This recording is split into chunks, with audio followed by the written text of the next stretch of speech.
Black single dad janitor yelled, "Don't get in the car." What the CEO did next shocked the company. Marcus Johnson was the kind of man people rarely noticed. He moved quietly, almost invisibly, through the tall glass building that housed one of the city's biggest companies.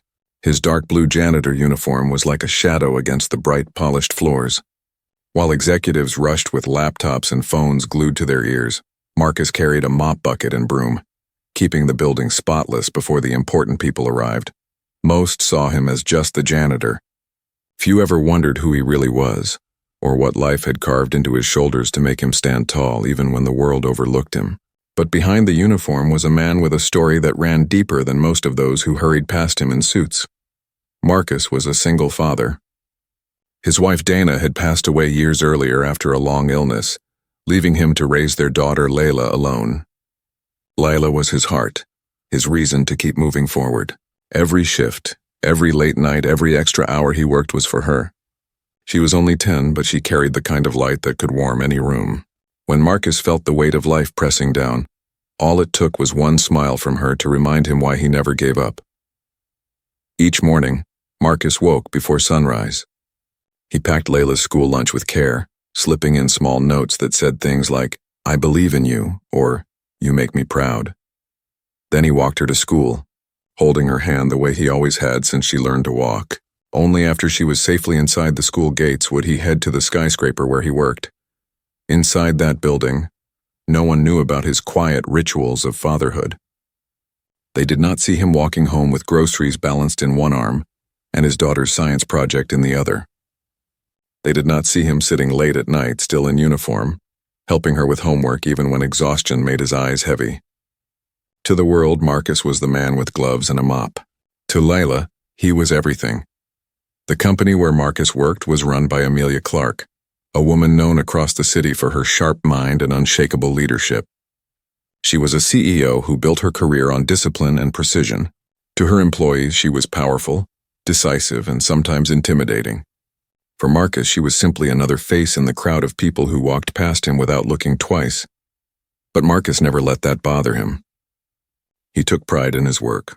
He believed that dignity was not in the title you held, but in the way you carried yourself. If he was going to sweep a floor, he would sweep it so well that no one could doubt his effort. If he was going to empty the trash, he would do it with care, because for him no task was beneath respect. Still, life was not easy. His paycheck was stretched thin between rent, bills, and raising a growing child. Some days he skipped meals so Layla would never have to. Some nights he walked through the city wondering how long he could keep pushing forward, carrying so much weight on his own shoulders. But every time doubt crept in, he remembered Dana's last words to him in the hospital. "Promise me you'll give Layla the life we dreamed of." That promise kept him moving. At work, Marcus observed things most people overlooked. Janitors see more than anyone realizes.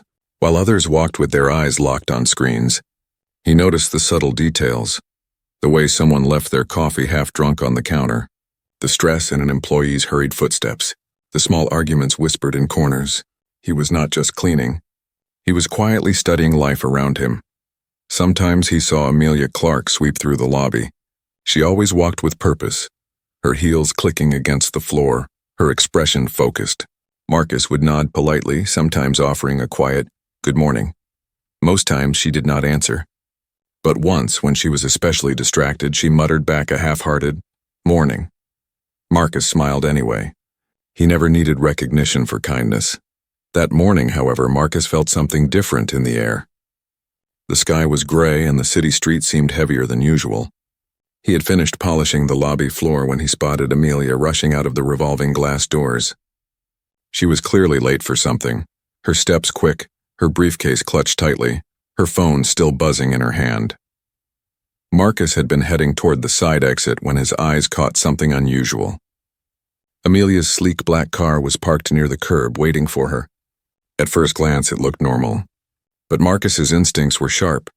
Years of being alert for his daughter's safety had trained him to notice small details. And something about that car was wrong. The back passenger door looked slightly ajar, as if it had been tampered with. The faintest metallic glint caught his eye near the driver's side. His heart thudded once, heavy and loud. A sound reached him, barely audible, but there. A faint ticking noise. Marcus froze for a second, his mind racing. He thought of his daughter. He thought of what could happen if he said nothing. He thought of how easy it would be to stay quiet and walk away. After all, who would believe a janitor? But he was not a man who stayed silent when something mattered. Amelia was steps away from the car when Marcus's voice cut through the air, stronger than anyone had ever heard from him before. He raised his hand and shouted with every ounce of urgency in his chest, "Don't get in the car." The words rang out across the pavement, startling everyone nearby. Amelia froze in mid-step, her eyes widening as she turned toward the man she had barely noticed before. People around them looked shocked. A janitor yelling at the CEO? It was unheard of, but Marcus did not lower his hand. His face was serious, his eyes locked on hers with a look that said, "Trust me." Amelia Clark had always been a woman in motion. From the moment she was old enough to hold a pen, she had been writing plans, making lists, and drawing paths toward goals that others thought impossible. People said she was born for leadership, but Amelia knew it was not birthright. It was relentless work, endless nights, and a mind that never stopped racing ahead. She had fought her way up through the ranks of corporate giants, surviving in boardrooms where voices were loud and respect was scarce for women like her. Now, as CEO of one of the city's largest financial firms, she carried herself with a mix of discipline and sharpness that few dared to challenge. Yet, for all her control, there were mornings when life still spun faster than she could catch. That day was one of them. She had overslept slightly, something she rarely allowed herself to do. Her alarm had rung, but she had been caught in the weight of a restless night, thinking through numbers, projects, and a meeting with investors that could decide the next quarter's fate. By the time she stepped out of her high-rise apartment, the morning had already slipped 10 minutes too far ahead.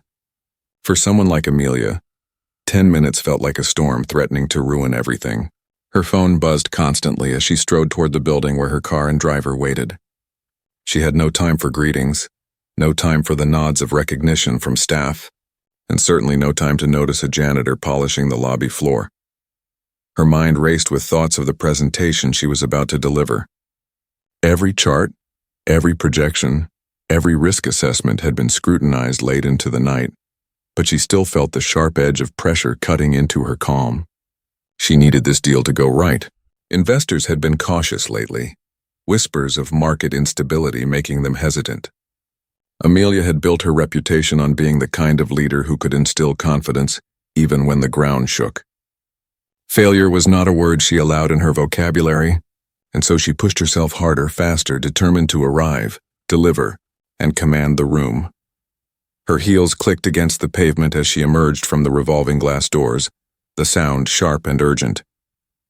The black sedan, sleek and polished, stood waiting by the curb. It was always there on time, a constant in her whirlwind schedule. The driver stood by, ready to open the door, but Amelia waved him off with a quick gesture. She hated wasting seconds on ceremony when she could move quicker herself. Her briefcase was clutched tightly in one hand, her phone in the other, buzzing with another message she would read once inside. All that mattered was getting into the car, shutting the door, and speeding toward the meeting that weighed on her like a deadline stitched into her skin. What Amelia did not notice, as her focus narrowed to the car, was the man standing just a few steps away. Marcus, dressed in his janitor's uniform, had been watching with sharp eyes. For him, time slowed the moment he spotted something strange near the car, but for Amelia, time sped up. She was too consumed by her urgency to see what was unusual, too focused on her world of numbers and strategies to imagine danger waiting just beneath the surface of her routine. Her thoughts ran ahead of her body. In her mind, she was already at the meeting table, already speaking to the investors, already fielding their doubts with calculated calm. She was not here in the present, not in front of the car, not in front of the man whose voice was about to break through her rushing thoughts. Then it happened. A shout pierced the air, a voice she had never heard directed at her, a tone that carried command. She froze, the sound hitting her like a sudden wall. Her foot halted mid-step, her eyes snapping toward the source. Marcus stood there, hand raised, his face taut with urgency. His words echoed against the glass walls of the building, sharp and clear. "Don't get in the car." Amelia blinked, stunned. For a fraction of a second, confusion twisted her face. A janitor? Yelling at her? The absurdity of it almost made her dismiss it instantly. People did not speak to her this way. Certainly not someone in overalls with a mop bucket nearby. But there was something in his eyes, something so certain and unwavering, that stopped her from moving forward. The driver looked confused, glancing between Amelia and Marcus. A security guard nearby stiffened, unsure if this was some kind of outburst or threat. People around the entrance began to whisper, their eyes wide at the sight of the CEO being shouted at by a man most of them never bothered to notice. Amelia felt the weight of all those stares pressing into her. She hated being interrupted, hated being told what to do. Every instinct told her to dismiss it, to walk past and assert control. But then she caught the look on Marcus's face. It was not arrogance. It was not recklessness. It was something else. Urgency carved deep into his expression. The kind of urgency that came only when someone truly believed lives were at risk. Amelia had faced countless negotiators, rivals, and competitors. She knew the difference between bluster and sincerity, and in that single moment she realized this man was not posturing. He was warning. Her heart skipped. A strange unease crept in. She had lived her life trusting calculations, but this was instinct, raw and human, and it made her hesitate. She turned her gaze toward the car, and for the first time she noticed the driver's nervous glance. The faint shift of his eyes as if he knew something was off. She frowned, a sliver of doubt piercing her rush. Seconds stretched longer. She was still frozen in place, briefcase hanging from her hand, when Marcus took a step closer. His voice was steadier this time, firm but almost pleading. "Please, don't get in." The words struck her harder than she expected. It was the please that made her pause. Not a command, but a desperate attempt to protect. She looked back at him, then back at the car, and for the first time in years, Amelia felt her carefully built armor of certainty crack. Something was wrong. She did not know what, but she felt it. Against her usual habit of brushing aside anything that disrupted her focus, Amelia stopped. She turned to the driver and ordered, "Check the car."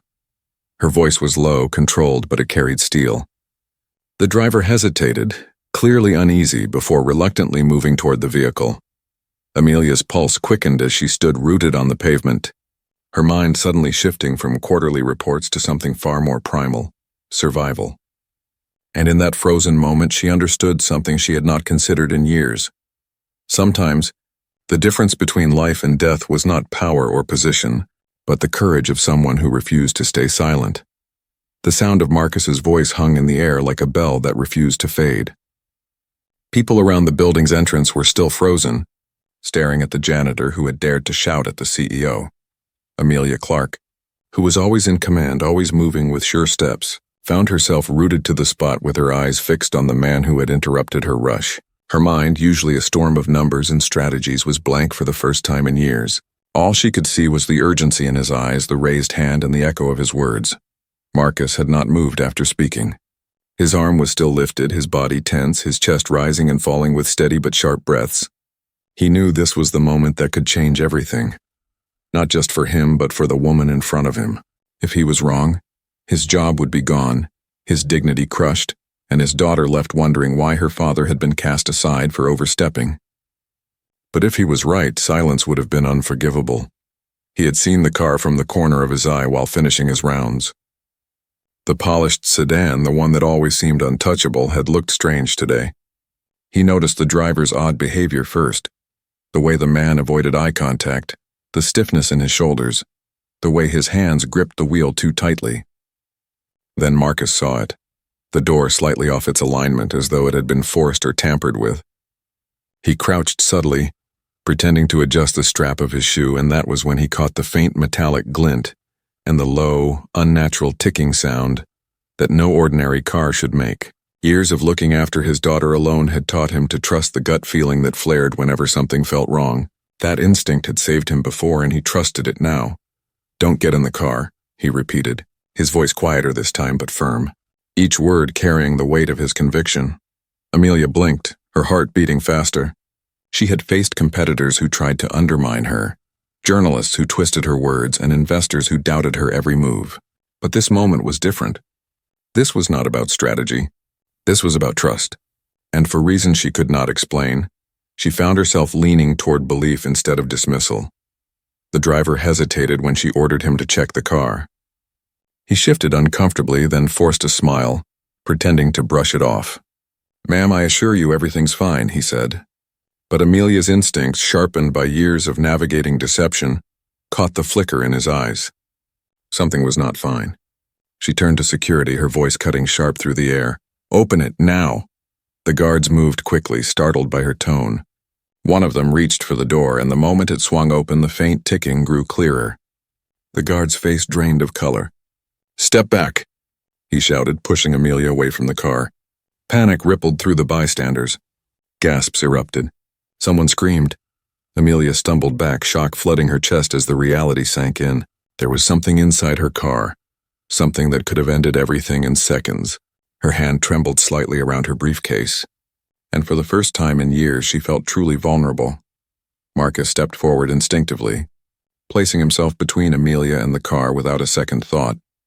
He had no training, no protective gear, nothing but the raw determination of a father who knew what it meant to protect life at all costs. He was not thinking of jobs or titles or consequences. He was thinking of the danger in front of them and the human being who almost walked into it. The guards called emergency services. Within minutes, the street was blocked off, bomb squad vans pulling up, men in heavy protective suits swarming the vehicle.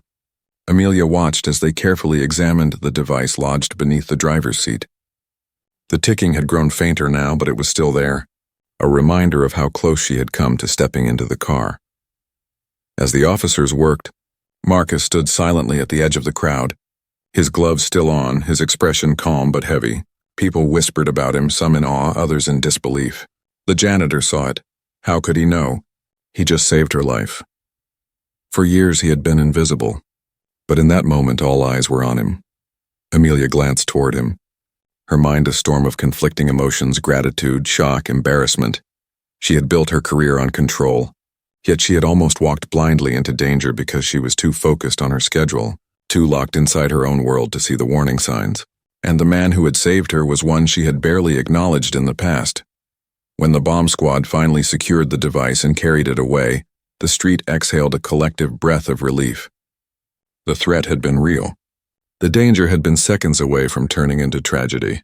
Reporters who had already gathered began snapping pictures, their cameras flashing as the story unfolded in real time. Amelia turned fully toward Marcus then. Their eyes met, and for the first time she really saw him.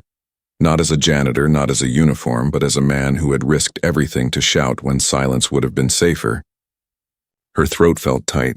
She wanted to say something, but the words caught. The image of her stepping into that car replayed in her mind, each detail sharper than the last. Without him, she would not be standing here. Marcus shifted uncomfortably under the attention. He had not acted for recognition. He had acted because it was right. Still, when Amelia finally spoke, her voice was quieter than anyone had ever heard it. "You saved my life," she said simply. Marcus nodded once. "I just couldn't stay quiet." The simplicity of his answer struck her harder than any elaborate explanation could have. She was a woman who lived in a world of contracts, speeches, and endless negotiations. But here was a man who cut through all of it with 7 words that carried more weight than entire boardrooms of talk. For the rest of that day, Amelia could not shake the image of Marcus raising his hand, his voice steady and urgent. She thought about how close she had been to disaster, and how the man she had overlooked for years had been the one to see what no one else had. The warning had saved her life, but it also began to unravel the walls she had built around her understanding of people, value, and leadership. The street outside the glass building had never been so silent. Even though people were gathered in groups, even though security guards were speaking into radios, even though the bomb squad was giving instructions to one another in clipped tones, there was still a hush that seemed to rest over everyone. The reality of what had almost happened was still sinking in, and at the center of it all stood Amelia Clark, a woman who had built her life on certainty, now caught in the unfamiliar grip of doubt. She had always been the one in control, the one who made decisions with clarity and stood by them without hesitation. But now she found herself staring at the car that had nearly ended her life, her thoughts tangled and uncertain. How could this have happened? Who had planned it? How long had it been in place waiting for her to step inside? The questions came like sharp blows one after another until her chest felt tight. And yet, woven through those questions was something else, a face she could not ignore. Marcus Johnson, the janitor whose voice had broken through her tunnel vision, the man she had walked past dozens of times without a second thought, was now the only reason she was still standing. She replayed the moment over and over, his raised hand, his eyes filled with urgency, the way he had not backed down even when she looked at him with disbelief. The memory unsettled her because it forced her to admit something she did not often acknowledge, that sometimes those outside her carefully constructed world saw more clearly than she did. As she stood there, staff members approached cautiously, their voices tentative. "Are you all right, Ms. Clark?" One asked, his face pale. Another whispered, "That was close, too close." She nodded briefly, forcing herself to put on the mask of composure she always wore. The CEO could not appear shaken, not in front of employees, not in front of cameras that might still be recording. She straightened her back, adjusted her suit jacket, and fixed her expression into something unreadable. But inside, she was far from steady. Her eyes drifted back to Marcus, who was standing a few paces away, his uniform slightly rumpled, his gloves still on. He did not look proud or triumphant. Instead, he looked almost uncomfortable under the weight of the attention. It was clear he had not acted to be noticed or rewarded. He had simply acted because he believed it was the right thing to do. That, more than anything, left Amelia unsettled. In her world, decisions were often tied to gain, strategy, or leverage. But here was a man who had risked his position, his livelihood, and perhaps even his safety with no promise of return. Doubt crept into her thoughts again, this time not about the danger, but about herself. How many times had she dismissed people like him? How many mornings had she rushed past Marcus without acknowledging his greeting? How many lives in her company moved silently in the background, unseen and unvalued, while she focused only on results and power? She prided herself on being an efficient leader, but standing there, she began to wonder if she had been blind to the people who kept the very foundation of her company standing. The driver of the car, now in the custody of security, refused to meet her eyes. His silence raised even more questions. Was he part of the plan? Had he known about the device? Amelia's mind spun, but she pushed the thoughts aside. There would be an investigation, and answers would come in time. For now, what lingered was not the details of the crime, but the image of Marcus and the uneasy recognition that she had been saved by someone she had overlooked. She moved toward him slowly, each step deliberate. The crowd of employees seemed to part instinctively, watching with wide eyes. The CEO walking up to the janitor was a sight none of them expected. Amelia stopped in front of him, her posture still firm but her eyes softer than usual. For a moment, she struggled to find words. Gratitude was not something she expressed easily, and humility was something she rarely allowed herself. But here, in front of this man, she felt both pressing against her ribs. "You shouted at me," she said finally, her tone half incredulous, half searching. Marcus met her gaze without flinching. "I had to," he replied. His voice was steady, but his hands, still gloved, flexed slightly as though releasing the tension of what had just happened. "If I had stayed quiet, you'd be gone." The bluntness of his words made her chest tighten. There was no embellishment, no attempt to soften the truth, just honesty. Amelia nodded slowly, her throat dry. "And you were right," she admitted, the words tasting strange on her tongue. "You saved my life." For the first time in her career, she felt the weight of her position not as a source of pride, but as a reminder of fragility. She had always believed that being CEO meant being untouchable, elevated above ordinary concerns. But here she was, reminded that no title, no power, no wealth could shield her from danger when it arrived. She was alive because a janitor had been observant, brave, and unwilling to let silence win. As the emergency teams continued their work, Amelia found herself lingering near Marcus. She wanted to understand him, to know more than just the surface she had ignored for so long.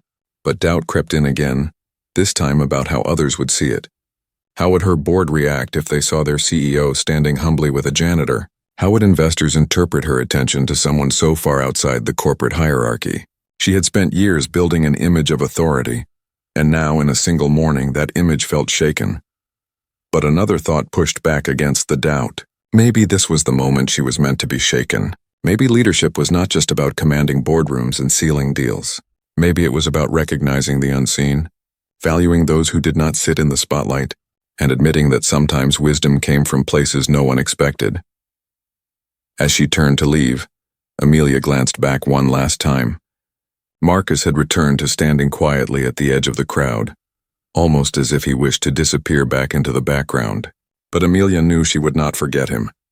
The doubt still swirled inside her, but beneath it was the beginning of something new, a realization that her world was bigger than the walls of the executive suite, and that the man who had stopped her today might change more than just the course of her morning. That night, as Amelia sat alone in her apartment, the city lights spread out before her. She could not focus on reports or emails. Her thoughts returned again and again to Marcus's voice. "Don't get in the car." She could still hear it, clear as though he were standing in the room with her. The shock of the day still lingered, but it was the doubt that stayed deeper. Doubt about herself, her leadership, and the life she had built on the belief that control was everything. For the first time, she wondered if true control was not about power at all, but about listening, even to the voices she had never bothered to hear. The following day, the building felt different, as though the walls themselves carried whispers of what had taken place. Employees moved with a mix of unease and excitement, trading hushed words in corners and glancing toward the lobby where everything had unfolded. The story had spread far beyond the office walls. News outlets had already picked it up, some reporting a foiled assassination attempt, others speculating about corporate sabotage. But inside the company, the headline was simpler. The janitor had saved the CEO. Marcus did not like the attention. He came to work as he always did, his uniform pressed, his tools ready, his mind focused on the tasks that kept the building running. He avoided the clusters of people who fell silent when he passed, or the curious stares of those who had never noticed him before, but now looked at him as though he were someone new. For Marcus, life had not changed, at least not in the way they imagined. He still had bills to pay, still had his daughter to raise, still had a life built on routines that kept him grounded. But beneath that, something had shifted. His voice, so often quiet and overlooked, had been heard, and it had mattered. Amelia, meanwhile, found herself restless. The meeting she had rushed toward the previous day had been postponed indefinitely, but that no longer seemed important. Her mind kept circling back to the car, the device, and the way Marcus had seen what no one else had. The investigators were already uncovering details: how the driver had been compromised, how the vehicle had been tampered with overnight, how the plan had been precise enough to almost succeed. Every report tightened the knot in her chest. She thought of how close she had come to being a headline herself, her name followed by the words tragedy or loss, and each time she imagined it, Marcus's warning cut through the darkness. That morning she called her executive team into the boardroom. The polished table gleamed under the lights, and the men and women seated around it looked at her with a mix of curiosity and unease. They expected a briefing about the investigation, perhaps a statement about security protocols. What they did not expect was the pause she took before speaking, or the weight in her voice when she began. "You all know what happened yesterday," she said, her tone even but sharp. "What you may not understand is how close we came to disaster. A device was placed in my car. If it were not for someone who noticed what others ignored, we would not be sitting here talking." She let the words hang in the air, watching as their faces shifted. Some tried to hide their discomfort. Others looked down at the table. One of the executives cleared his throat. "The driver, ma'am. Do we know?" Amelia raised a hand, cutting him off. "The investigation will reveal everything in time. But I am not here to talk about the driver. I am here to talk about the man who saved me." The room fell silent. A few exchanged uncertain glances, as though unsure how to respond. Amelia did not look away. "Marcus Johnson," she said, letting the name carry across the polished wood. "A janitor in this building. A man I have walked past countless times without acknowledging. He is the reason I am alive today." The words unsettled them. Executives who measured success in percentages and contracts were not used to being reminded of the human foundation beneath their empire. Amelia saw it in their eyes, the struggle to reconcile the image of a janitor with the idea of a savior. After the meeting ended, Amelia did not retreat to her office. Instead, she walked down to the maintenance floor, a place she had never set foot in during her years as CEO. The hum of machines filled the air. The scent of cleaning supplies hung heavy, and workers paused mid-task as she entered. For them, the sight of Amelia Clark in their space was unthinkable. She found Marcus at the end of the hall, mopping the tiles with the same focus he always had. He looked up, startled, when he saw her. "Ms. Clark," he said quickly, as though unsure if he should stop working or continue. Amelia studied him for a moment, the simplicity of his presence, the steadiness of his movements. "Marcus," she said quietly, "I want to talk." He set the mop aside, nodding respectfully. They stepped into a small break room, where the table was scratched and the chairs mismatched. Amelia sat, something she rarely did outside of executive offices, and gestured for him to join her. "I need to ask," she began, her voice softer than usual. "How did you know?" Marcus hesitated. "I did not know for certain. I noticed things, the door, the sound, the way the driver acted. It did not feel right. I could not explain it in the moment, but I knew enough to stop you." Amelia leaned back, her mind weighing his words. She realized then what had unsettled her so deeply. She, with all her power and resources, had been blind. He, with nothing but his eyes and instincts, had seen the truth.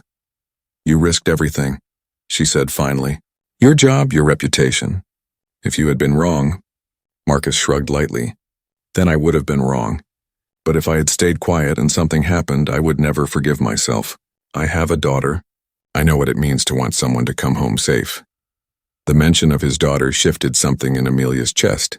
She had no children, her life consumed by work and ambition, but in his words she heard something universal: responsibility, love, and the courage it demanded. She realized his actions had not come from duty to the company or to her title. They had come from a father's heart. That afternoon, Amelia returned to her office, but her thoughts did not stay on financial reports. She called for a full review of employee recognition programs, for new policies to ensure that every worker, from janitors to managers, had a voice. Her assistants were baffled by the sudden shift, but she brushed off their questions. She knew this was not about charity or appearances. It was about truth. A company could not survive if it only valued those at the top. It thrived because of the unseen eyes, the unheard voices, the people who swept the floors and kept the lights on. The discovery was not just the device in her car. It was the discovery of her own blindness, the realization that leadership meant more than strategy. It meant humility. It meant listening. It meant seeing the value in every person, even those the world chose to overlook. For Marcus, life continued with its quiet rhythm, but he noticed the difference. Colleagues who once brushed past him now stopped to greet him. Supervisors asked about his daughter, offered him time off if he needed it. The change made him uneasy at first, but he accepted it with the same quiet dignity he carried everywhere. He had not acted to be noticed, but if his actions opened doors for others like him, then perhaps that was its own reward. And for Amelia, the discovery reshaped more than just her leadership. It reshaped her understanding of herself. Each time she passed Marcus in the halls, she nodded, not as a CEO to an employee, but as one human to another. The memory of his warning still echoed in her mind, but now it carried a new meaning. It was not just a call that saved her life. It was a call that awakened her to the lives around her. By the end of the week, the story had grown larger than the building itself. What had started as murmurs in the lobby turned into a wave that spread across every floor, every department, every office desk where people gathered to talk. Some called it a miracle, others called it fate. But everyone agreed on one thing: the janitor had saved the CEO. For years, Marcus Johnson had walked through the hallways unnoticed, blending into the background as though he were part of the walls themselves. But now his name was on the lips of people who had never once asked it before.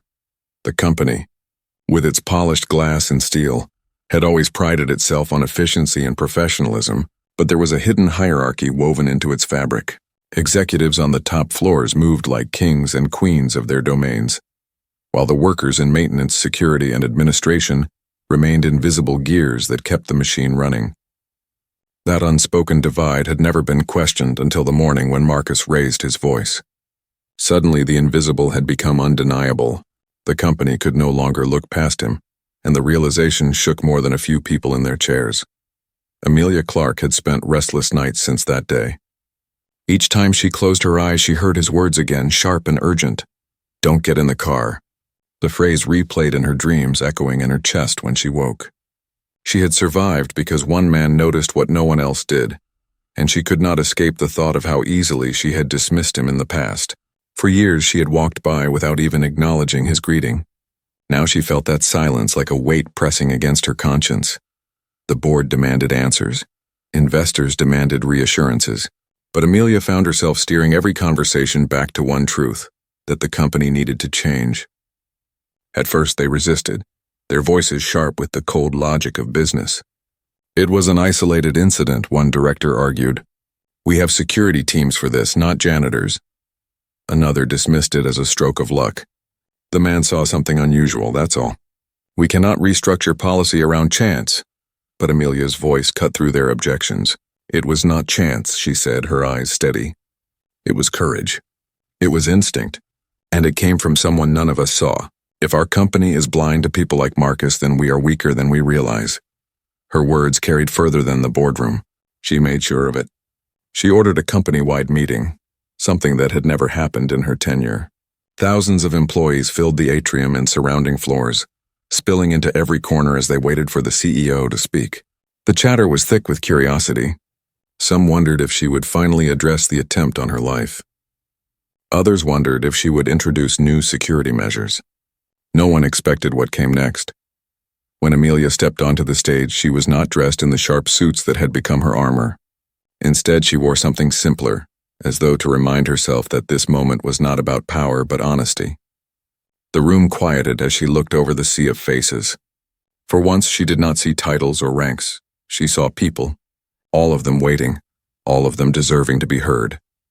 Most of you know what happened earlier this week, she began, her voice clear but softer than usual. I was minutes away from stepping into a car that would have ended my life. And I was saved not by my security team, not by an executive, not by any system we put in place. I was saved by a man who many of us have walked past without noticing. A man whose work keeps this building standing, though we rarely stop to thank him. His name is Marcus Johnson. Gasps rippled through the crowd, followed by a wave of applause. Marcus, standing in the far corner near his colleagues, shifted uncomfortably as hundreds of eyes turned toward him. He had not wanted this moment, had not sought recognition, but there it was, pressing against him like a spotlight he could not escape. Amelia raised her hand for silence, her gaze locked on Marcus. I owe my life to him, she continued. But more than that, I owe him and all of you an apology. Because for too long, people like Marcus have been invisible in this company. We have valued titles and positions over humanity. We have walked past greetings without answering. We have forgotten that every one of us matters, that every role is essential. That ends today. The silence that followed was heavier than any applause. Employees shifted, some blinking back emotion, others lowering their heads in shame as they recalled their own indifference. Amelia let the weight of her words sink in before she continued.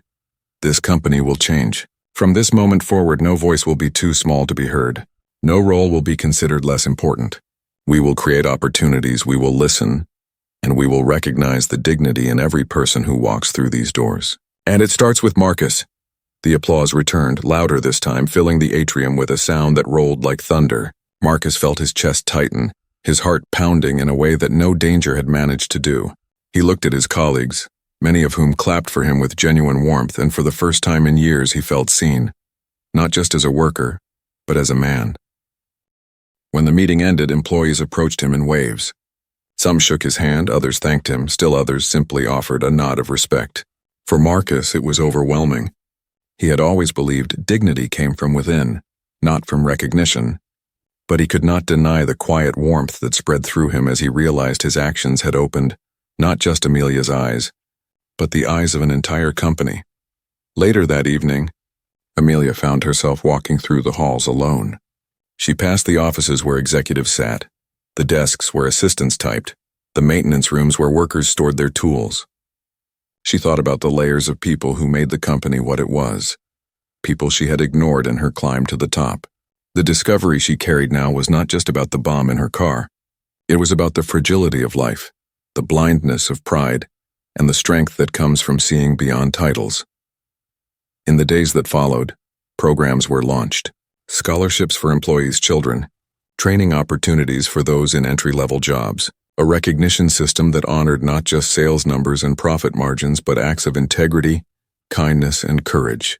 Amelia poured herself into it, not as a strategy to polish the company's image, but as a promise to herself to never again walk past someone without truly seeing them. The company had learned the truth, that greatness does not always wear a suit, that wisdom is not confined to boardrooms, and that sometimes the loudest warning comes from the quietest voice. And for Marcus, the truth was simpler still. He had acted because he believed no one should stay silent in the face of danger. He had saved a life, yes, but he had also reminded an entire company of what it meant to be human. Marcus never thought of himself as a hero. In his own eyes, he was simply a father doing what needed to be done, a worker trying to provide, a man who lived by the simple belief that silence in the face of danger was worse than any consequence that might follow. Yet in the days after that morning outside the glass building, his life began to shift in ways he could not have imagined. What started as whispers among employees became stories that reached the ears of people far beyond the company walls. His name appeared in newspapers, his face was caught on television screens, and strangers stopped him on the street to shake his hand. But none of that mattered as much to Marcus as the look in his daughter's eyes when she realized the truth. Layla had always seen her father as a giant, her protector, her steady hand in a world that sometimes felt too heavy. But when she came home from school one afternoon clutching a copy of the local paper with his picture on the front page, her pride shone so brightly that Marcus felt his throat tighten. "Daddy," she whispered, her voice trembling between awe and joy. "You saved someone's life." He hugged her tightly, feeling the weight of years of struggle melt into something softer. For all the hardship he had endured, for all the nights he had gone without so she could have more, this was the moment that told him it had all been worth it. Meanwhile, Amelia Clark moved with a new purpose. For years she had been known as a CEO who valued results above all else, but now she carried something deeper inside her. The experience had cracked open a part of her that she had long buried beneath schedules and ambition.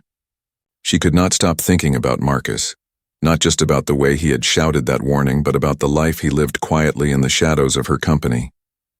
She wanted to understand more, and she wanted to act. One evening she invited Marcus to her office, a space few ever entered without layers of appointments and approvals. Marcus arrived hesitantly, still in his uniform, unsure of what awaited him. He had never stood in a place like this before, with its towering windows overlooking the city, its shelves lined with awards and books, its atmosphere heavy with power. Amelia gestured for him to sit, and for a moment they simply looked at each other, the CEO and the janitor, two lives that had collided in a way neither expected. "I owe you more than thanks," she began, her voice steady but touched with something rare, vulnerability. "You changed the course of my life. You reminded me of something I had forgotten, and I cannot let that go unanswered." Marcus shifted in his seat, uncomfortable with the weight of her words. "I don't need anything," he said quietly. "I just did what anyone should have done." Amelia leaned forward. "But you did what no one else did. You saw, you acted, and you risked everything to do it. That matters, Marcus. It matters more than you know." She paused, then continued, "I want to offer you a new role in this company, not as a janitor. As part of our security team, we will provide training, full benefits, opportunities for growth. You have instincts that cannot be taught, and I want those instincts protecting not just me, but everyone who works here." The words stunned him. For years, Marcus had carried his life on tired shoulders, believing that this was his path, that janitorial work was the ceiling he could not rise above. To hear the CEO of one of the city's largest companies tell him that she saw more in him than he had ever been offered before was almost too much to process. He thought of Layla, of the dreams his late wife had whispered to him when they were young, dreams of giving their daughter a future that reached beyond survival. Maybe this was the chance to make those dreams real. Still, humility kept his voice grounded. "Are you sure?" he asked. "I don't have the education, the training. Amelia cut him off gently. "You are not just anything, Marcus. You are the man who saved my life. And more importantly, you are a man who refuses to stay silent when it matters. That is more valuable than any degree or title." For the first time in years, Marcus allowed himself to believe that his life could change. He accepted the offer, not for recognition or reward, but for the chance to build something better for his daughter. When he told Layla that night, her eyes lit up with hope so bright it felt like the room itself glowed. "Does this mean—" Things will be easier for us?" she asked, her small voice trembling with excitement. Marcus pulled her close and kissed her forehead. "It means we'll have more chances," he whispered. But Amelia was not done.